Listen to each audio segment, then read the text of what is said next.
ఆయన కూడా డెఫినెట్గా శ్రీకృష్ణదేవరాయల అంశతో పుట్టినని అనిపిస్తుంది నాకు కూడా. ఎందుకంటే ఆయన తెలుగు సాహిత్య సేవకి ఆయన సేవ మరిచిపోలేంది సార్. మీ డెఫినెట్గా మీ పేజీ పెద్ద ఎత్తున తెలుగు సాహిత్య చరిత్రలో మహాగ్రంథంలో మీకు ఒక ఖచ్చితంగా ఒక పేజీ ఉంటుంది మీకు.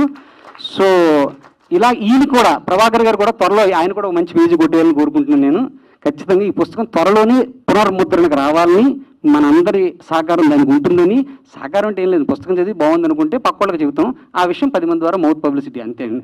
సో ఖచ్చితంగా ఇది జరగాలని ఈ నిర్మాతలకి, అంటే మా సినిమా నిర్మాతల భాషలో ఈ నిర్మాతలకు చాలా లాభాలు వచ్చి ఈయనకి మంచి పేరు వచ్చి అందరూ సంతోషంతంగా ఉండాలని, ఈ పుస్తకాలు త్వరలోనే మంచి మరో పుస్తకం వేయాలని చాలా ఎక్కువసేపు మాట్లాడాను.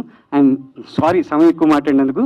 Thank you so much. నాకు ఈ అవకాశం ఇచ్చిన యాంకర్ గారికి, ప్రభాకర్ గారికి, మరలా సభలో ఉన్న అందరికీ కూడా మనస్ఫూర్తిగా నమస్కారాలు తెలియజేసుకుంటూ thank you so much. Shri Aripaka Prabhakar garu, అసలు పుస్తకానికి ఆ టైటిల్ పెట్టగానే నేను చాలా ఆనందపడ్డాను.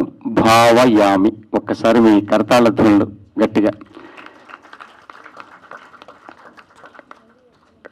కథ ఇందాకనే ఆత్మీయులు తనికల భరణ గారు చెప్పారు.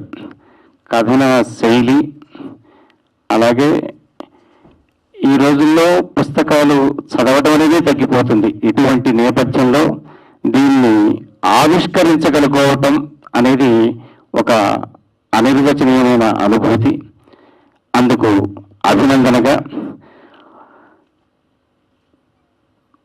ఒక చిన్న మాట చెప్తున్నాను. కాలము నిల్వబోదు క్షణకాలము, మృత్యువు చేతిలోని కూజాలము, నిల్వజాలని నిజాలము, ఎప్పటికేమో చెప్పగా జాలము, కాన ఎందుకిక జాలము. కాలము విలువ తెలుసుకొని కాల నిబద్ధత అంటే కథకి కథ, కథనము, సమయము, సందర్భము, జన సరళత్వం, జనాలకి వీటిని పదము యొక్క రంగు, రుచి, వాసన ఇది త్రివర్ణ పతాకంలాగా, త్రిపథకలాగా తన రచనలో చొప్పించేవాడు మా మిత్రుడు ఆరిపాక ప్రభాకర్ గారు. వారికి ఒక చిన్న పద్య సమర్పణ చేసి నేను ముగిస్తున్నాను.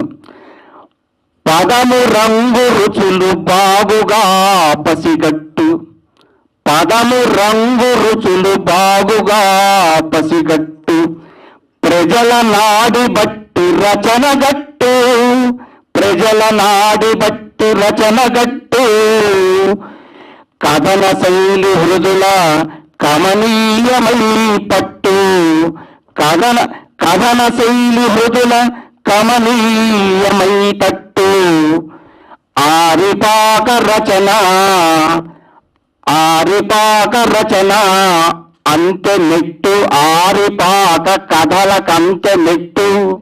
నమస్తే, ధన్యవాదాలు.